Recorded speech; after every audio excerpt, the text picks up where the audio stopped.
Skiing, hey, a wonderful, fun-filled sport, but there are dangers. And that's what brings us to this week's case.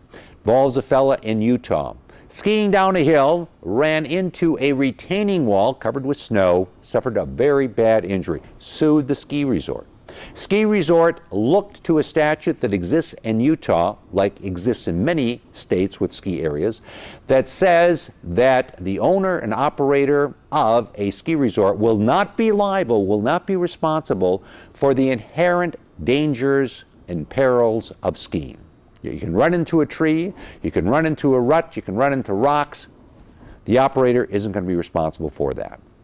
So, when this man suffered his injuries, the ski operator said, hey, we're not at fault because we've got the statute here in Utah that says we're not responsible for inherent dangers. He argued, no, no, no, this wasn't an inherent danger. It was a wall you guys built. It was a retaining wall. It covered with snow. Bang, I didn't see it. I didn't expect the retaining wall to be there. They said, so what? It's an inherent danger, and in addition, there is a release from all liability. When we sold you the ticket, on the back of the ticket, there was a release from all liability. Therefore, we're not at fault and you can't sue us. At the trial court level, the court heard this and threw the case out. Went up to the Utah Supreme Court. Utah Supreme Court looked at this and said, wait a second. We got a number of things going on here. First of all, we do have the statute here that does not make the ski resort responsible for inherent dangers. But on the other side of the coin, the legislature here passed that law to provide protection for ski operators from inherent dangers. But on the other side of the coin, it did not make the ski operators not responsible for things that they caused, perils that they caused. Said the release that was on the back of the ticket was too broad.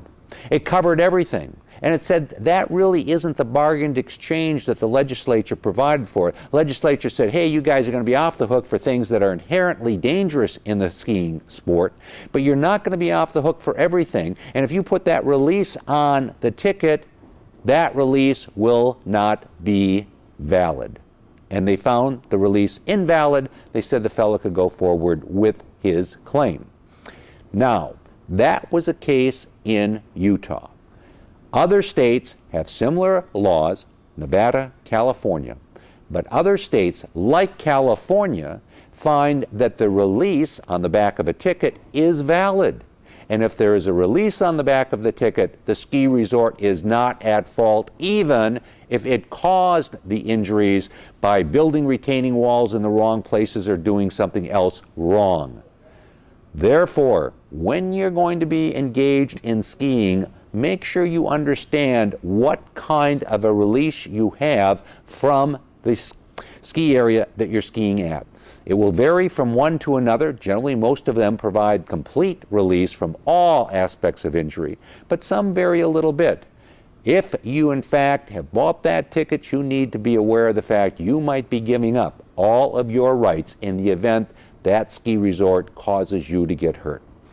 Okay, that may not be the news you want to hear, but that is what the law provides in many instances. Utah, different ballgame. Shows you how the law varies from state to state, and that's why we bring you these cases every week, so you understand how the law works. I'm David Allen.